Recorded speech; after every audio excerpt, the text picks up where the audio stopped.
ரங்கராஜ்ன்ற பேருக்கு தந்தி வந்திருக்குமா? இங்க ரங்கராஜ் யாரு? குடுங்க, இந்த வீடுதான். கையெழுத்திட்டு தந்தியை வாங்கினாள். அவன் போய்விட்டான். தந்தியை பிரித்தாள். Mother serious Pounraj. சரண்யா ஒரு நொடி மௌனமாக நின்றாள். மறுபடியும் அதை படித்தாள். டெலிபோனை நெருங்கி ரிசீவரை எடுத்தாள். டயல் செய்தாள். ரங்கராஜ் வேணும், அவரோட மனைவிதான் பேசுறேன். லைன்ல இருக்கேன். சில நொடிகளில், என்ன சரண்யா, லீவு போட்டுட்டு உடனே வீட்டுக்கு வாங்க. எதுக்கு? வந்தப்புறம் சொல்றேன். ஏய், விளையாடாத, இங்க ஆடிட்டிங் நடக்குது, வர முடியாது. விஷயத்த சொல்லு. உங்க அம்மா சீரியஸ்னு தந்தி வந்திருக்குங்க. அம்மாவா? யாரது? இதுக்கு தான் சொன்னேன், வீட்டுக்கு வாங்கன்னு. பவுன்ராஜ் தந்தி கொடுத்திருக்கார். இல்லம்மா, வேலை இருக்கு, ஐ எம் நாட் கம்மிங். ரிசீவரை வைத்து விட்டான். சரண்யாவும் வேலைக்கு போகும் பெண்தான். சனி ஞாயிறு லீவு. இன்று சனிக்கிழமை. ரங்கராஜுக்கு அரை நாள் உண்டு. ஆடிட்டிங் நடப்பதால் முழு நாள் ஆபீஸ். கல்யாணமாகி 9 வருடங்கள். ஒரு வயதில் ஒரு பெண் குழந்தை மட்டும். பிரச்சனை இல்லாத அமைதியான குடும்பம். மாலை 7 மணிக்கு ரங்கராஜ் வந்தான். டிரெஸ் மாத்தி முகம் கழுவி கொண்டான். காஃபி தந்தாள். பசிக்குது, சாப்பாடு ரெடியா இருக்குங்க. சரி, கொஞ்ச நேரம் ஆகட்டும். கண்களை மூடி சாய்த்து கொண்டான். அருகில் வந்தாள் சரண்யா. ரங்கா, ரங்கப்பா. கண்களை திறந்தான். தந்தி வந்திருக்கே, இத பாருங்க. அத சொல்லிட்டியே, பாருங்கப்பா. வாங்கி பார்த்தான். நியாயமா போக வேண்டாமா? நியாயம்னு பார்த்தா நிச்சயமா போக வேண்டாம். பெத்த தாய் இல்லையாப்பா? இல்ல, அவ தாய் இல்ல, நாய், ரோட்ல போற நாய். ரங்கா பிளீஸ், பகை வேண்டாமே. என்ன வேண்டாம்? நீ சுலபமா சொல்லிடுவ. எனக்கு தானே தெரியும் அந்த வழி. புரியுதுப்பா. 9 வருடமா குடித்தனம் நடத்துறேன். எல்லாம் தெரிஞ்சுதானே இந்த வீட்டுக்குள்ள நுழைஞ்சேன். எனக்கு தெரியாதா?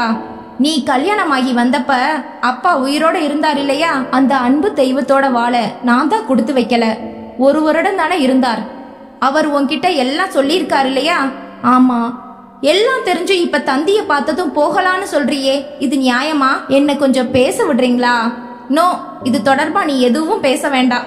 எனக்கு பசிக்குது, சாப்பாடு போடு. சரி வாங்க. டேபிள் மேல் பிளேட் வைத்தாள். அவனுக்கு பிடித்த வெஜிடபிள் புலாவை சூடாக பரிமாறினாள். 2 வாய் சாப்பிட்டான். போது சரண்யா. ஏன்பா, நல்லாலையா? டேஸ்ட் எல்லாம் நல்லாத்தான் இருக்கு, இறங்கல. கை கழுவி கொண்டான். அப்பா, இத சொல்லிக் கொடேன். குழந்தை ஒரு புத்தகத்தை எடுத்துக்கொண்டு வந்தது. கண்ணம்மா, அப்பாவை தொந்தரவு பண்ணாத, நான் சொல்லி தர்றேன். அவன் மொட்டை மாடிக்கு வந்து விட்டான். குழந்தை பாடம் படித்துக் கொண்டிருக்கும் போதே உறங்கிவிட்டது. அதை கட்டிலில் போட்டுவிட்டு வாசல் கதவை சாத்தி தாளிட்டாள். மேலே வந்தாள். ரங்கப்பா, பணி இருக்கு, உள்ள வந்துடுங்க. இல்ல, நான் இங்க இருக்கேன். அருகில் வந்து உட்கார்ந்து கொண்டாள். அவனது தலைமுடியை மெல்ல நீவி விட்டாள். சரியா சாப்பிடல. என்ன ரங்கா? ஒண்ணுமில்ல, மனசை என்னவோ செய்யுது உங்களுக்கு. இல்ல இல்ல, என்ன கரைக்காத. அந்த கேடுகட்டவ கிட்ட எனக்கு பாசமே இல்ல. இல்ல இருக்கிறதா நான் இப்ப சொன்னனா? சரண்யா, பெத்த கடன் ஒண்ணு இருக்குப்பா. இந்த உலகத்துக்கு உங்களை அறிமுகப்படுத்தினவங்க. நாளைக்கு நீங்க ரொம்ப பாவியாக வேண்டாமே. நமக்கு எதுக்குப்பா மத்தவங்க சாபம்? அவன் நிமிர்ந்து பார்த்தான். அதனால நீங்களும் போனீங்கன்னு ஒரு அட்டெண்டன்ஸ் கொடுத்துடுங்க, உடனே திரும்பிடலாம். நான் மட்டுமா? நான் இல்லாம நீங்க எங்கப்பா போயிருக்கீங்க? அப்ப குழந்தை? எங்க அக்கா வீடு அடுத்த தெருவுல தானே, அவகிட்ட விட்டுட்டு போயிடலாம். போய்தான் ஆகணுமா சரண்யா? நான் கட்டாயப்படுத்தல ரங்கப்பா, மனசுல பட்டத சொன்னேன். இனி முடிவெடுக்கிறது உங்க இஷ்டம். சரி, படுக்கலாம் வாங்க. இருவரும் கீழே வந்தார்கள். படுத்ததும் விளக்கை அணைத்து விட்டார்கள். சரண்யாவுக்கு பழைய ஞாபகங்கள் சிறகு விரித்தன. அவளை பெண் பார்க்க வந்ததே ரங்காவும் அவன் அப்பாவும் தான். தரகர் தந்த ஜாதகம் பொருந்த பார்க்க வந்து விட்டார்கள். முதலில் வேலைக்கு போகும் பெண் வேண்டாம் என்றார் அப்பா. பிறகு சம்மதித்தார். சரண்யா எந்த அலங்காரமும் இல்லாமல் சிம்பிளாக இருந்தாள். நீ எப்பவும் இப்படித்தான் இருப்பியாமா? ஆமா, எனக்கு மேக்கப் போட்டுக்க பிடிக்காது. சரசு எந்த நேரமும் மேக்கப்பில் இருப்பது அவர்கள் முன் நின்றது. நல்லா சமைப்பியாமா? ரொம்ப நலபாக இல்ல, சுமாரா சமைப்பேன். உனக்கு சங்கீதம், கதை, கவிதைகள் இதுலெல்லாம் ரொம்ப ஆர்வமா? ஓரளவுக்கு உண்டு. அதுக்காக அதுதான் ஒசத்தின்னு இருக்க மாட்டேன். வாழ்க்கையில அது ஒரு பகுதி. ஆங்கில அறிவு? கான்வென்ட்ல படிச்சவதான். தாய் பாஷை தமிழ். அதனால வீட்ல கட்டாயமா இங்கிலீஷ் பேசுறதில்ல. பேசுறவங்களையும் ரசிக்கிறதில்ல. இன்னும் 7-8 கேள்விகள் அப்பாதான் கேட்டார். அவளும் சளைக்காமல் பதில் சொன்னாள். சரண்யாவுக்கு பெற்றவர்கள் இல்லை. ஒரு அக்காவும் அவள் குடும்பமும் தான். அவர்களுக்கு பிடித்து விட்டது. எந்த டிமாண்டும் இல்லை. அதனால் அத்தான் தன்னால் முடிந்ததை செய்தார். அந்த மாத கடைசியில் கல்யாணம் தடபுடலாக நடந்தது. வலது காலை வைத்து வீட்டிற்குள் வந்தாள் சரண்யா. விளக்கை ஏற்றினாள். ரங்காவிடம் வந்தாள். உங்க அம்மா படம் வீட்ல இல்லையா? ரங்கா முகம் சட்டென மாறிவிட்டது. எதுக்கு? சுமங்கலியா போயிருக்காங்க. வீட்டுக்கு பெரியவங்க நமஸ்காரம் பண்ணத்தான். நாங்க சொன்னதை மட்டும் செய். இது மாதிரி அதிக பிரசங்கித்தனமா நடந்துகிட்டா எனக்கு பிடிக்காது. சுல்லென்று விழுந்தான். இன்னும் முதலிரவு கூட முடியவில்லை. அதற்குள் எதற்கு கோபம்? அம்மாவை கேட்டது தப்பா? மௌனமாக உள்ளே போய்விட்டாள். அப்பா அடுத்த அறையிலிருந்து இதை பார்த்து கொண்டே இருந்தார். மாலை முதலிரவுக்கான ஏற்பாடுகளை செய்து கொண்டிருந்தார் அப்பா. இருமல் ஆரம்பித்திருந்தது அவருக்கு. மெல்ல மெல்ல மூச்சிரைப்பு ஆரம்பமாகிவிட்டது. சரண்யா, கொஞ்சம் தண்ணி கொடுமா. கொண்டு வந்து தந்தாள். ஆஸ்துமாவா? ஆமாம்மா. மாத்திரை போட்டுக்கலையா மாமா? போட்டாச்சு. அலைச்சல் ஒரு வாரமா. மனசுல டென்ஷன். இன்னைக்கு ராத்திரி அனுபவிச்சுதான் ஆகணும். எதுக்கு? டாக்டர் கிட்ட போயிட்டு வந்துடலாம். ரங்கா ஆட்டோ கொண்டு வந்தான். தெருமுனை டாக்டரிடம் ஊசி போட்டுக் கொண்டார்கள். வீட்டுக்கு வந்து அவரை படுக்க வைத்த போது நேரம் 9 மணி. இன்னைக்கு சாந்தி முகூர்த்தம். நீங்க 2 பேரும் போங்கப்பா. இல்ல மாமா, அதுக்கு இப்ப அவசரம் இல்ல. என்னம்மா சொல்ற?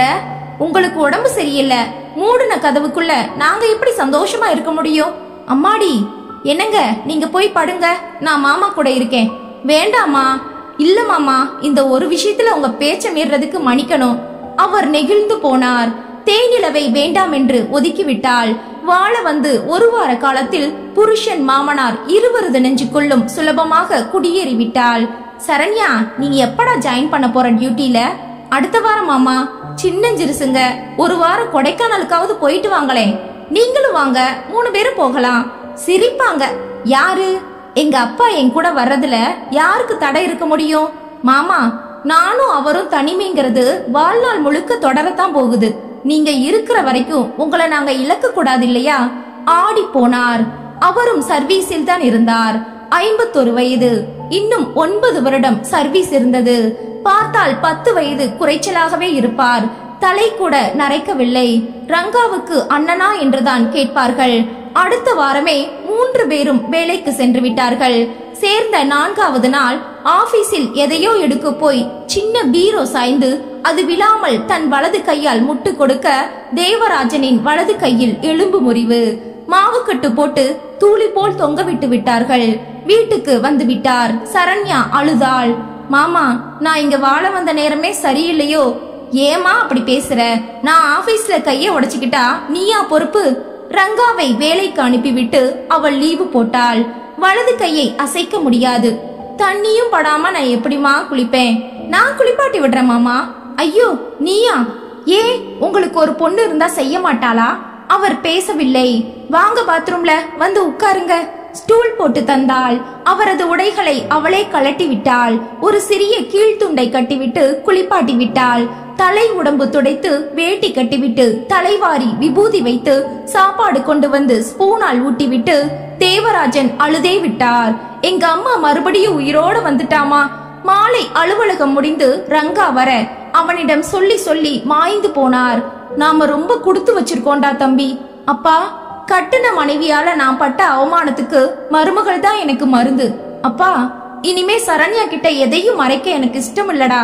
அன்று இரவு சாப்பாடு ஆனதும், சரண்யா இப்படி வாடா. வந்துட்ட மாமா. உன்கிட்ட இனிமே ரகசியங்கள் எதுவும் கூடாதுன்னு நினைக்கிறேனா? ரங்காவோட அம்மா இன்னும் சாகல. இப்பவும் உயிரோட இருக்காங்களா மாமா? ஆமா, என்ன அவமான படுகுழியில தள்ளிட்டு இதே தமிழ்நாட்டுல வாழ்ந்துட்டு தான் இருக்கா. அப்படியா? சட்டப்படி பிரிஞ்சிட்டீங்களா? இல்லம்மா, அது அவசியம்னு நான் நினைக்கல. ஏன் பிரிஞ்சாங்க? அவளுக்கு நான் பத்தலமா. சாரி. உன்கிட்ட நான் இப்படி பேசுறேன்னு நினைச்சுக்காத. வேற வழி இல்ல. உனக்கு ஞாபகம் இருக்கா? பெண் பார்க்க வந்தப்ப உன்னை எத்தனை கேள்வி கேட்டேன்.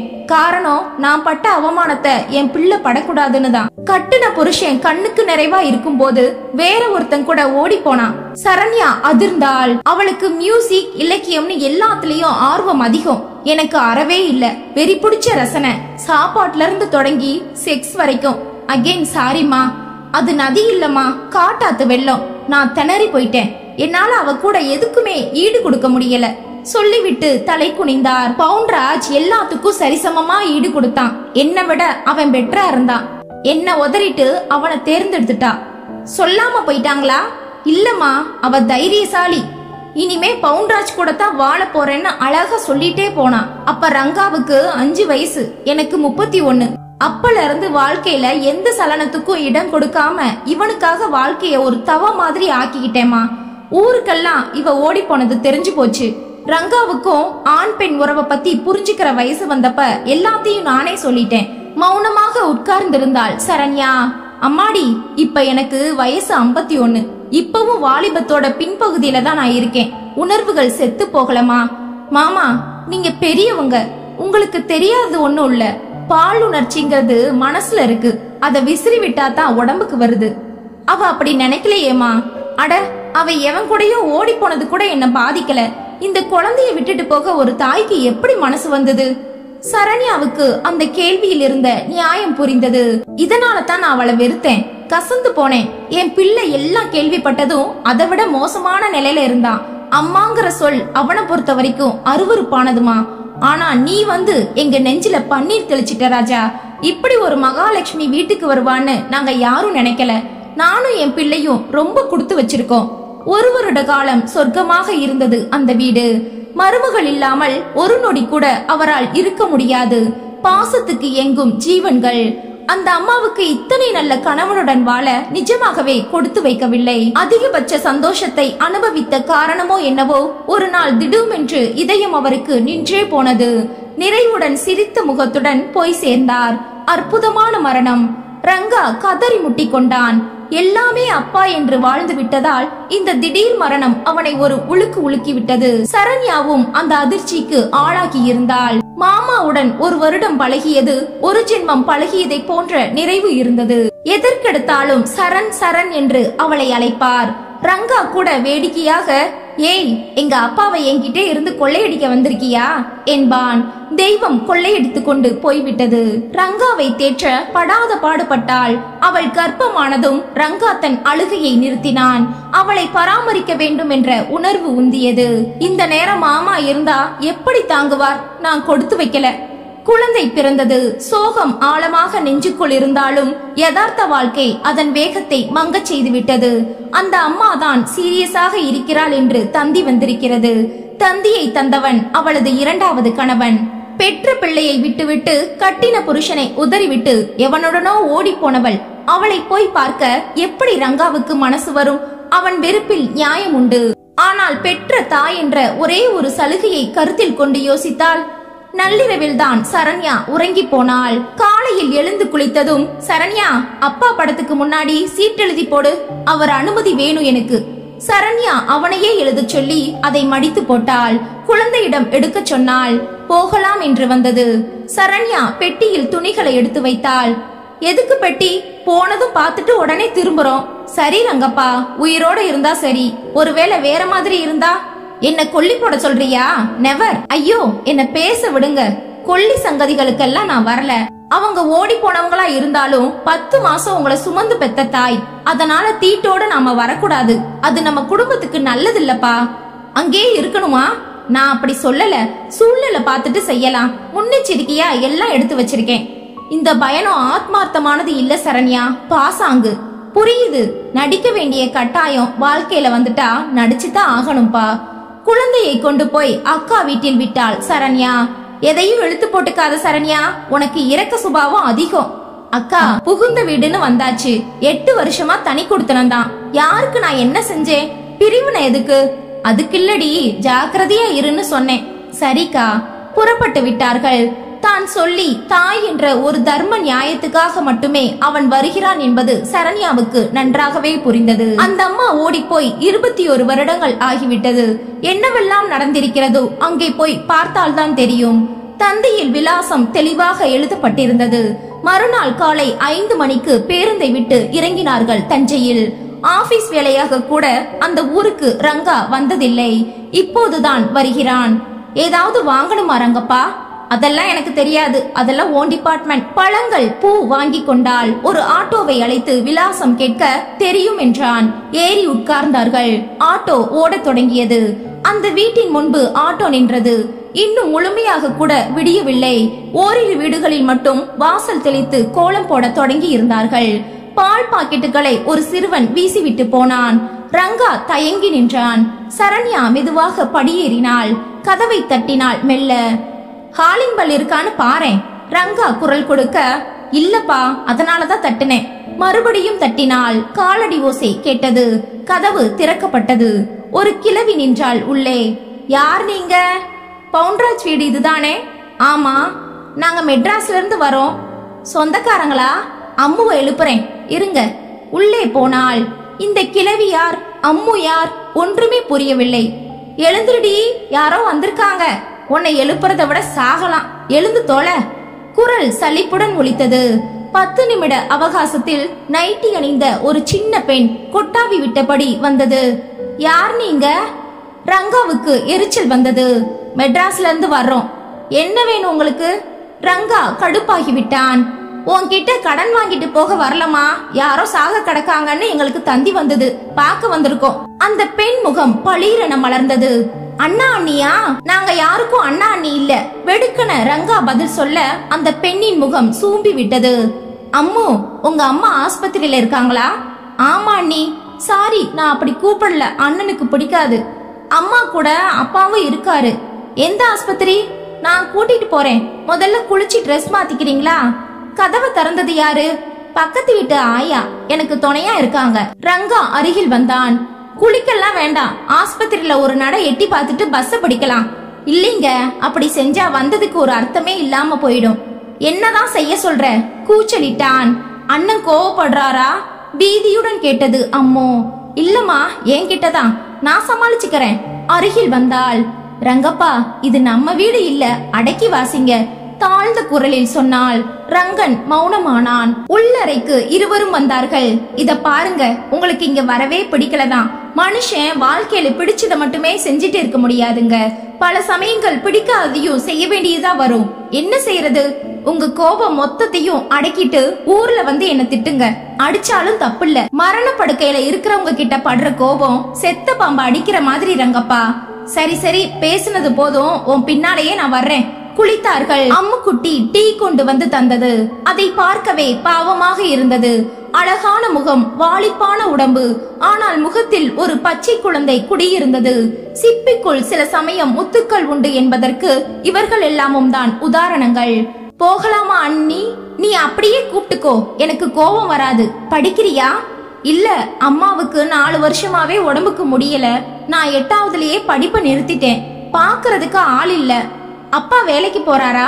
அம்மாவுக்கு என்ன நோய்? நிறைய, உடம்பு முழுக்க வியாதிகளாம். தலைவாரி கொண்டே பண்ணுன பாவம் விடுமா என்றான் ரங்கன். அது காதில் விழுந்ததால் முகம் சுருங்கி கண்கள் தழும்பி போனது அம்முவுக்கு. அம்மாவை சொல்வதை தாங்கிக் கொள்ள அவளால் முடியவில்லை. சரி, போகலாம். மூவரும் ஆஸ்பத்திரிக்கு வந்தார்கள். அம்மு முதலில் போனது. சற்று நேரத்தில் அவளுடன் ஒரு மனிதன் வெளியே வந்தான். தலை நரைத்து முகமெல்லாம் ஒட்டி உலர்ந்து பார்க்கவே சகிக்கவில்லை. ரங்கப்பா, இவர்தான். அந்த மனிதன் கை கூப்பினான். ரங்கன் முகத்தை திருப்பிக் கொண்டான். சரண்யா நெருங்கினாள். அவங்களுக்கு நினைவு இருக்கா? இல்லம்மா, எப்பவாவது வருது போகுது, நிலைக்கிறதில்ல. இனிமே மீள முடியாதுன்னு டாக்டர் சொல்லியாச்சு. எந்த நேரமும் எதிர்பார்க்கிறோம். அப்படியா? பிள்ளைய பாக்கணும்னு அவளுக்கு ஒரு ஆசை இருக்கு. அத பலமுறை என்கிட்ட சொல்லி இருக்கா. சரி, மரணப்படுக்கையில இருக்கும் போதாவது அதை நிறைவேற்றணுமேனு தான். சரண்யா திரும்பி ரங்காவை பார்த்தாள்.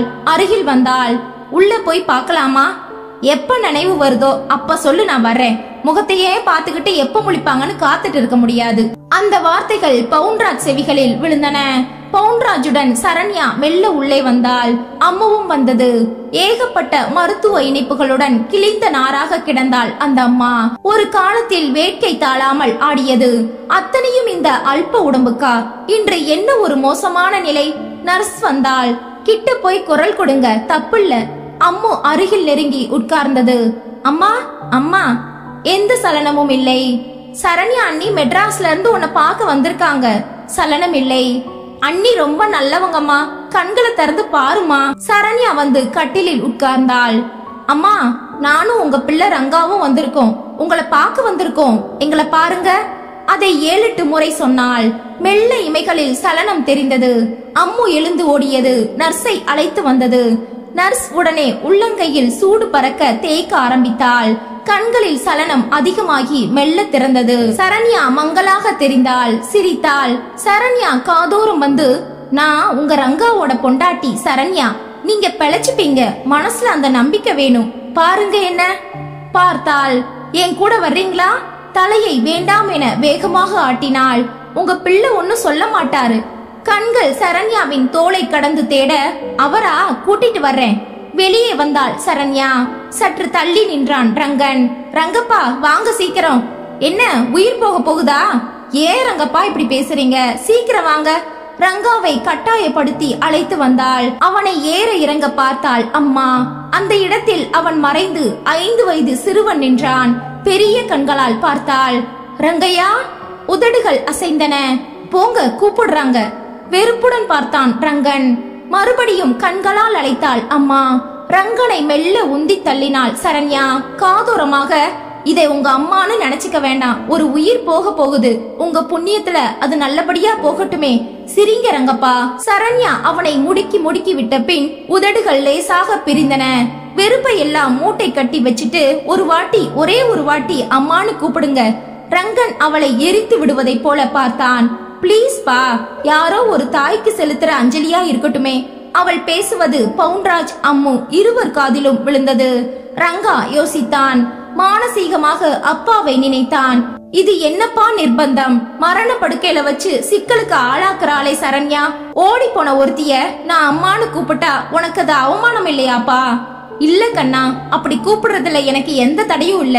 ஒரு கட்டளை போல உள்ளுக்குள்ளே அப்பாவின் குரல். அவனுக்கு எப்போதுமே அப்பாவின் உத்தரவு கிடைத்துவிடும். சொன்னால் யாரும் நம்ப மாட்டார்கள். நிமிர்ந்தான். அம்மாவை கண்களில் நிரப்பிக் கொண்டான். வெறுப்பு, கசப்பு அத்தனையும் அடி ஆழத்துக்கு போய்விட மெல்ல குனிந்தான். அம்மா, அம்மா. அந்த காதுகள் ஒளியை வாங்கி கொண்டதும் கண்கள் பளீரென டார்ச் போல மின்னியது. என் மக என்ன அம்மானு அழைச்சிட்டான் என்ற பூரிப்பு அந்த உடம்பின் நடுக்கத்தில் தெரிந்தது. உதடுகள் துடித்தன. பரவசம் உடம்பில் தெரிந்தது. பிள்ளையை ஆசை தீர பார்த்தாள். விழுங்கி விடுவதை போல பார்த்தாள். கைகளை நீட்ட ரங்கா ஒரு உந்துதலில் சட்டென பிடித்து கொண்டான். ஏதோ சொல்வது தெரிந்தது, ஆனால் புரியவில்லை. கண்கள் அம்முவிடம் போய் திரும்ப ரங்கனிடம் வந்தது. அப்படியே விழிகள் உறைந்து போய் கைகள் துவண்டன. அம்மு கதறி அழத் தொடங்கினாள்.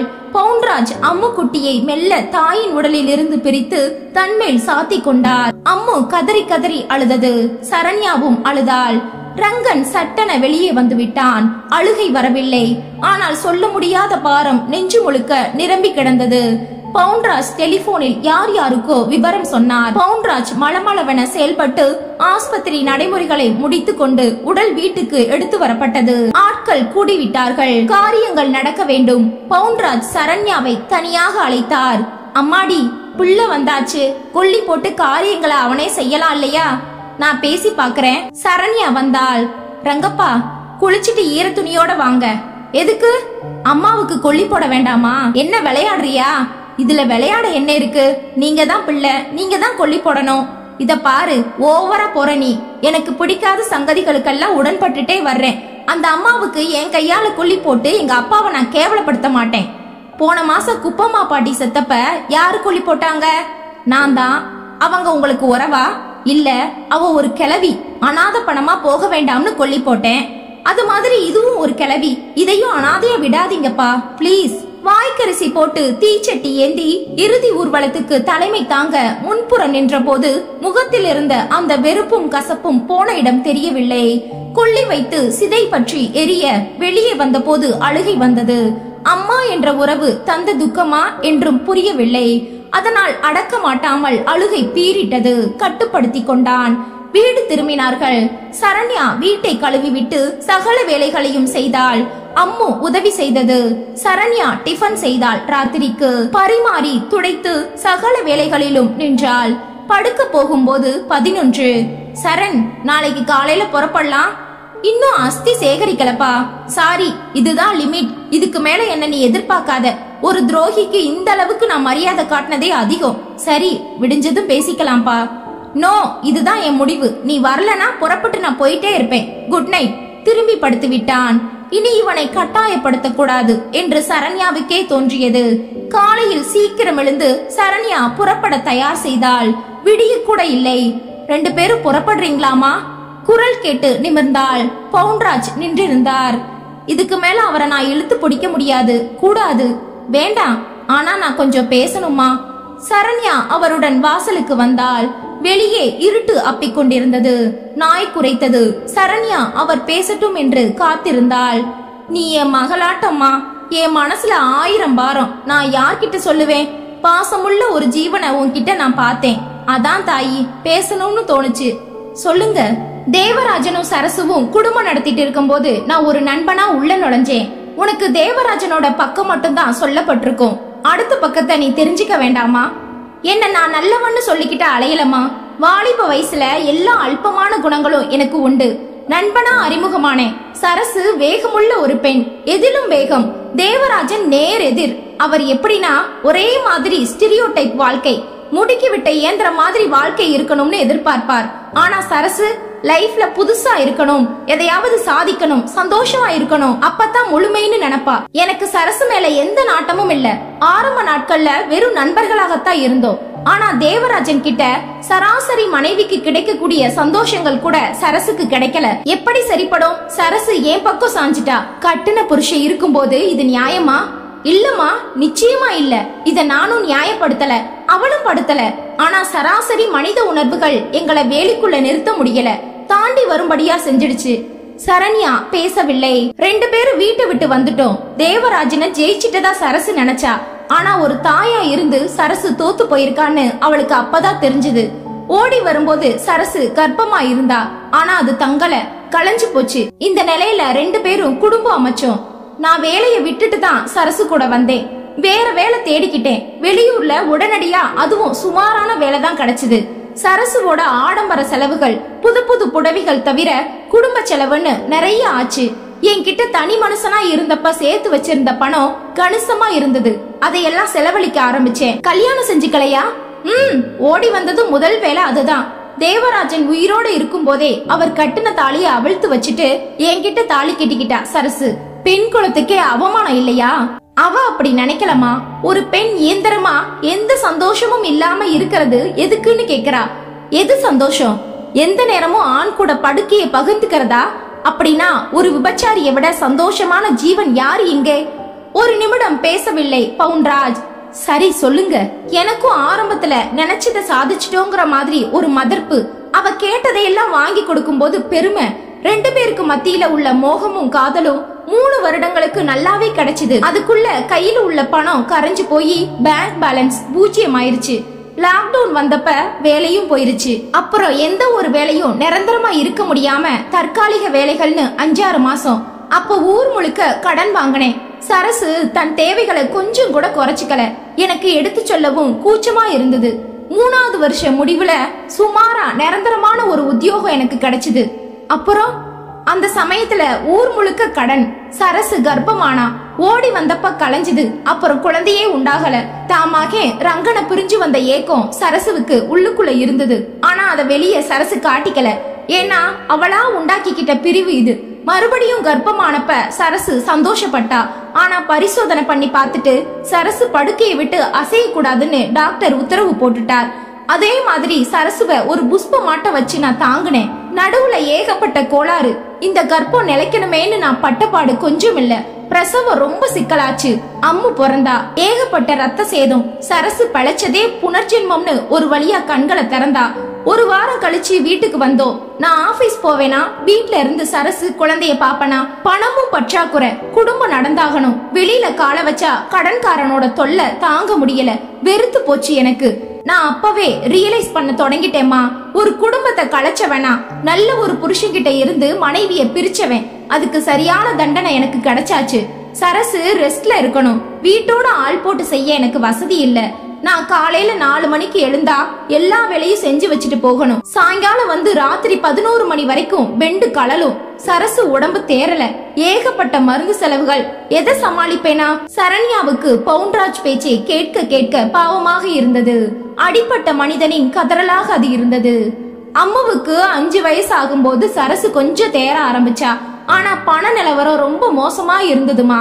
பார்ட் டைம் வேலையில வேற ஒப்புக்கிட்டேனா குடும்பத்தை விட்டுற முடியாது இல்லையா? எனக்கும் சரசுவுக்கும் அடிக்கடி சண்டை வர ஆரம்பிச்சது. குடும்பத்துல பணப்பற்றாக்குறை மட்டும் வந்துட்டா அமைதி இருக்காது சரண்யா. என் செயல்கள் எல்லாமே அவளுக்கு தப்பா இருந்தது. அவ பேச்சே எனக்கு பிடிக்கல. என்னால தாங்க முடியாம ஒரு சில சமயம் சரசுவ கை நீட்டி கூட அடிச்சிருக்கேன். அழகா அம்சமா அவர் கூட வாழ்ந்துட்டு இருந்தேன். எந்த வசதி குறைச்சலும் இல்ல. நீ தர்த்திரம் பிடிச்சவன். எந்த நேரம் உன்னை நம்பி வீட்டை விட்டு வெளியே வந்தனோ அப்பவே என்னுடைய எல்லாமே போச்சு. வாய மூடி. கட்டின புருஷனை பெத்த பிள்ளைய விட்டுட்டு என்னோட ஓடி வந்த முண்டனி அசிங்கமான வார்த்தையால் திட்டிவிட அலறி விட்டாள். பின்ன தனியா இருந்தப்ப சேமிப்பு மட்டும் 1.5 லட்சம் இருந்தது என்கிட்ட. இப்போ உன்னால அத்தனையும் போய் கடனும் ஆயிருச்சு. மத்தவங்க படுற கஷ்டம் உன்ன மாதிரி ஓடுகாலிகளுக்கு எங்கடி தெரியும்? ஒருத்தர் மேல ஒருத்தர் சேத்த வாரி தெளிச்சுக்கிட்டோம், அசிங்கமா நடந்துகிட்டோம். ஆனா பாவம் அம்மு சகலத்தையும் பாத்துக்கிட்டு ஒரு பயத்தோட இருந்துச்சு. அதுக்கு மலர்ச்சியான நாட்களே இல்லம்மா. அப்பா அம்மா முகத்துல ஒரு சிரிப்ப கூட பார்த்தது இல்ல. சூம்பி போச்சு மனசு. அம்முவுக்கு வயசு 13 ஆனப்ப சரசுவுக்கு ஒரு ஸ்ட்ரோக் வந்து பாராலிசிஸ் மாதிரி ஆயிடுச்சு. முகம் மட்டும் இழுத்துக்கிட்டு டாக்டர் கிட்ட ஓடுனேன். நான் பார்க்காத வைத்தியம் இல்ல. முழுக்க குணமாகலனாலும் ஓரளவுக்கு தேவல. அதுல இருந்து சரசு படுக்கையில தான். அம்முவால படிப்பை தொடர முடியல. வீட்டு வேலைகளை நான் ஓரளவு பழக்கி விட்டு இருந்த காரணமா அம்மு அதை செஞ்சுக்கிட்டு இருந்தது. அதோட படிப்பு போச்சு. எனக்கு வாழ்க்கையில எல்லாமே போச்சு. கடன்காரங்க துரத்தலால ஆபீஸ்க்கு லீவு போட்டு ஒளிஞ்சு நடந்தேன். வீட்டுக்கு வர்றதே இந்த மகளுக்காகத்தான். தேவராஜனை பற்றின புலம்பல் கூடி போச்சு. அவர் உயிரோட இல்லேன்னு தெரியும். ரங்கா ரங்கான்னு எந்த நேரமும் ரங்கா. டாக்டர் கூட யாரது ரங்கான்னு கேட்க தொடங்கிட்டாங்க. அதாமா தந்தி கொடுத்தேன். முடித்தார். சரண்யா மௌனமாக உட்கார்ந்திருந்தாள். தானும் கெட்டு அடுத்தவனையும் கெடுத்துட்டு ஏடா குடமா வாழ்ந்து போயும் சேர்ந்துட்டா சரசு. அவளை போல மனமா வாழ்ந்தவங்களும் இல்ல, சீரழிஞ்சவங்களும் இல்ல. எல்லாம் சாபம். தேவராஜனோட கதறல் எனக்கு சாபம் இப்பவும் தொடருதுமா. நான் ஒரு தனி மனுஷனா இருந்தா ஊரை விட்டு எப்பவோ போயிருப்பேன். கங்கை கரையில உட்கார்ந்து என் பாவங்களை எல்லாம் தொலைச்சிட்டு கடைசி மூச்சை அங்கேயே விட்டுருப்பேன். அவ்வளோ பாவங்களை நான் செஞ்சிருக்கேன். ஆனா முடியலமா. பெண் குழந்தைய பெத்து வச்சிருக்கேனே. பாவம் அம்மு. தொடச்சு வச்ச குத்து விளக்காட்டம் அழகா இருக்கு. படிப்பு பாதியில போயிருச்சு. வீட்டுல மாடு மாதிரி உழைக்கணும். எந்த ஒரு வசதியும் கிடையாது. எந்த ஆசையும் அவளுக்கு கிடையாது. பாவம். அது மட்டும் இல்லம்மா, மனசு எங்களை பார்த்து சூம்பி போச்சு. உடம்பும் மலரல. இதுக்கு என்ன அர்த்தம்? 17 முடிஞ்சு 18 ஆயிடுச்சுமா. அம்மு பெரிய மனுஷி ஆகல. இதுவும் நாங்க 2 பேரும் பண்ணுன பாவத்துக்கு எங்க குழந்தைக்கு கிடைச்ச தண்டனை. சரண்யா ஆடி போனாள். டாக்டர் கிட்ட காட்டினீங்களா? இல்லம்மா, சரசுக்கு பார்க்கவே சரியா இருக்கே. குழந்தைய எப்படி கவனிக்கிறது? எப்படியோ போகட்டும். நடக்கிறதெல்லாம் நடக்கட்டும். பிடிக்காத ரங்காவ நீதான் பலவந்தமா இழுத்துட்டு வந்திருக்கமா. அந்த மட்டுல சரசு கடைசியில நல்லபடியாவே போய் சேர்ந்துட்டா. எங்களையும் நீ மட்டுமாவது மறக்காம இருமா. பேசிக்கொண்டிருக்கும் போதே ரங்கன் எழுந்து குளித்து விட்டு உள்ளே போனான். ரங்கனிடம் சென்று கொஞ்சம் பணத்தை வாங்கினாள். இந்த சாவு செலவுல ஒரு பகுதியை நாமும் எடுத்துக்கணும்பா. அது புண்ணியம். என்ன புண்ணியமோ ஏதோ செய். சரண்யா பணத்தை கொண்டு வந்து பவுன்ராஜிடம் தந்தாள். ஐயோ எதுக்குமா? அவருக்கும் கடமை இருக்கு இல்லையா செலவு செய்ய. அதான். பவுன்ராஜ் கூச்சத்துடன் வாங்கி கொண்டார். புறப்பட்டு விட்டார்கள். அம்மு சரண்யாவின் தோளில் சாய்ந்து அழுந்தது. அண்ணி, இனிமே இந்த பக்கம் எட்டியே பார்க்க மாட்டீங்களா? அப்படியேமா சொல்ற? ஆனா நீங்க வரமாட்டீங்கன்னு எனக்கு தெரியும். நேரம் கிடைச்சா உன்னை பார்க்கையாவது நான் வருவேன். சரி போகலாமா? வாசலில் நின்றான் ரங்கா. வந்தது முதல் பவுன்ராஜிடம் முகம் கொடுத்து இந்த நிமிடம் வரை பேசவில்லை. கடமை முடிந்ததும் புறப்பட்டாகிவிட்டது. சரண்யா, பவுன்ராஜ் அழைக்க சொல்லுங்க என்றாள். இப்படி வாமா. உன்னையும் என் மகளாட்ட நினைச்சு சொல்றேன். ஒருவேளை எனக்கும் ஏதாவது ஆயிட்டா என் அம்முவை நீ கைவிட்டுறாதமா. அப்படியெல்லாம் நடக்காது. அம்முவுக்கு ஒரு குறையும் வராது. நாங்க வர்றோம். புறப்பட்டு விட்டார்கள். பேருந்தில் பயணம் செய்யும் போது பவுன்ராஜ் சொன்ன கதை மொத்தத்தையும் சரண்யா ரங்காவிடம் சொல்லிக் கொண்டே வந்தாள். செஞ்ச பாவத்துக்கு தெய்வம் நல்ல பாடமா கொடுத்திருக்கு. அத அவர் நினைச்சு உருகுறாருங்க. எங்க அப்பா எத்தனை நாள் துடிச்சிருப்பார். அவரோட வயிற்றுச்சல் விடுமா? ஊர் திரும்பி 1 மாதம் ஆகிவிட்டது. எந்த தகவலும் இல்லை. ஒரு நாள் லெட்டர் வந்தது அம்முவிடமிருந்து. சரண்யா தான் படித்தாள். அண்ணி, எதையும் எதிர்பார்த்து இதை எழுதல. ஆனாலும் உங்களை விட்டா எங்களுக்கு யாருமே இல்ல. அப்பாவுக்கு கழுத்துக்கு மேல கடன் போயாச்சு. அதனால வீட்டுக்கே ராத்திரி வேலையில கூட வர முடியாம தலைமறைவா அப்பா நடக்கிறார். அப்பா இல்லேன்னு தெரிஞ்சுக்கிட்டு சில பேர் வீட்டுல வந்து கலாட்டா பண்றாங்க. ஒரு நாள் கூட என்னால நிம்மதியா இருக்க முடியல. நான் ஏன் பிறந்தேன் அண்ணி? பெரியப்பா போட்ட சாபம் தான் எங்க அப்பாவை விரட்டி விரட்டி அடிக்குது. அது நல்லா புரியுது. நான் என்ன பாவம் செஞ்சேன்? சரண்யா அழுது விட்டாள். மாலை ரங்கா வந்ததும் கடிதத்தை காண்பித்தாள். படித்தான். எதுவும் சொல்லாமல் போய்விட்டான். இரவு வந்தது. என்னங்க, பவுன்ராஜ் கடனை நம்மால அடைக்க முடியுமா? தேவையில்ல, நமக்கு ஒரு பெண் குழந்தை இருக்கு. ஓ இறக்கத்துக்கும் ஒரு எல்லை உண்டு. அது இல்லைங்க, பிளீஸ் ஸ்டாப் இட். இதுக்கு மேல இது தொடர்பா நீ பேசுறத நான் விரும்பல. சரண்யா வாயை மூடிக்கொண்டாள். மேலும் ஒரு மாதம் ஓடிவிட அந்த ஊர்க்காரர் ஒருவர் ரங்காவுக்கு தெரிந்தவர் வந்திருந்தார். பவுன்ராஜ் கடன் தொல்லையால் ஊரை விட்டே அந்த ஆள் ஓடிவிட்டதாக சொன்னார். அந்த பொண்ணு அம்மு என்னாச்சு? வீட்டை விட்டு வெளியே துரத்திட்டான் வீட்டுக்காரன். இப்ப சித்தாள் வேலை செஞ்சு வயிற்று கழுவுது. பாவம் அந்த குழந்தை. இப்படி ஒரு நிலைமை யாருக்கும் வரக்கூடாது. ரங்கா வீட்டிற்கு வந்தான். இரவு சாப்பிட்டு விட்டு படுத்தான். கொட்ட கொட்ட விழித்திருந்தான். பாவம் அந்த குழந்தை. இப்படி ஒரு நிலைமை யாருக்கும் வரக்கூடாது. நான் ஏன் பிறந்தேன் அண்ணி? பெரியப்பா சாபம்தான் இது. நம்ம பொண்ணா இருந்தா இப்படி விட்டுடுவோமா? மேலும் மேலும் இந்த கேள்விகள் அவனை பந்தாடி கொண்டிருந்தது. விடுவதற்குள் மனதில் ஒரு தீர்மானம் வந்திருந்தது. சரண்யா, ஊருக்கு போறோம். எந்த ஊருக்கு? இப்போ ஒரு சாவுக்கு போயிட்டு வந்தோமே, அங்கதான். எதுக்கு? நம்மள வர சொல்லி கூட லெட்டர் வரலையே. போறோம், புறப்படு. சரண்யாவுக்கு ஒரு பக்கம் மகிழ்ச்சி, மறுபக்கம் குழப்பம். குறுக்கே கேள்விகள் கேட்டால் பிடிக்காது என்பதால் அவள் கேட்கவில்லை. ஊருக்கு போய் சேர்ந்தார்கள். வீட்டு வாசலில் பூட்டு தொங்கியது. பக்கத்தில் விசாரித்தாள். அப்பே ஊரை விட்டு போனதுக்கு அப்புறம் சித்தாள் வேலை தான் செஞ்சுக்கிட்டு இருந்தா. நேத்திக்கு தான் இந்த ஊர் அரசியல் தலைவர் வீட்டு வேலைக்காக அழைச்சிட்டு போயிருக்காரு. அதே நேரம் அந்த அரசியல் தலைவர் வீட்டில் சமைத்து கொண்டிருந்த அம்முவின் தோளில் கை போடப்பட்டது. அம்மு திரும்ப, அப்புறம் சமைக்கலாம் வா. வேணாமியா, போயிடுங்க. அது எப்படி? உன்னை அனுபவிக்கத்தானே கூட்டிட்டு வந்தேன். என்னை விட்டுடுங்கயா.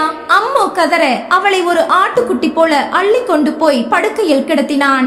அம்மு அழறத் தொடங்கினாள். அவன் ஆவேசமாக அம்முவை கற்பழிக்க முயல விசாரித்து தெரிந்து ரங்காவும் சரண்யாவும் உள்ளே வர அலறல் சப்தம். ரங்கா உள்ளே ஓடினான். தடுத்த வாட்ச்மேனை அடித்து நொறுக்கிவிட்டு உள்ளே விரைந்தான். சரியான வேளையில் ரங்கா பாய்ந்து இழுத்தான். புரட்டி புரட்டி எடுத்தான்.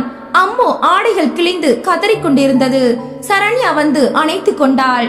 ரங்கா அவனை சாய்த்து விட்டு, வா சரண்யா, இந்த ஊரை விட்டே உடனே போயாகணும், இல்லனா மாட்டிக்கிருவோம். பஸ் ஸ்டாண்டுக்கு ஓடினார்கள். சென்னை செல்லும் சொகுசு பேருந்தில் மூவரும் ஏறினார்கள். மறுநாள் வீடு வந்து சேர அம்மு சரண்யாவை தனியாக அழைத்து வந்தாள். சரண்யா மட்டும் திரும்பினாள். அம்மு பெரியவளாயிட்டாங்க. என்னது? பல அதிர்ச்சிகள். அதுல ஒண்ணு அவளை மலர வச்சிருக்கு. மூன்றாவது நாள் நலங்கு வைத்து சகலமும் செய்தாள் சரண்யா. அண்ணி, இந்த வீட்ல ஒரு வேலைக்காரி மாதிரி நான் இருந்துக்கிறேன். ரங்கா அருகில் வந்தான். ஏன் அப்படி சொல்ற? நீ என்னோட தங்கை, சொந்த தங்கை. நான் வெறுத்தது உன்னை பெத்த அம்மா அப்பாவை. காரணம், எங்க அப்பாவை அவமானப்படுத்தினவங்க. ஆனா உனக்கு அதுல சம்பந்தம் இல்லடா. நீ சந்தோஷமா உரிமையா ஒரு ராஜாத்தி மாதிரி இந்த வீட்ல வலம் வரலாம். என்ன சரண்யா சொல்ற? அவன் காலில் விழுந்தாள் அம்மு. அவளை வாரி அணைத்துக் கொண்டான் ரங்கா. அதை ஆனந்த கண்ணீருடன் பார்த்தபடி நின்றாள் சரண்யா.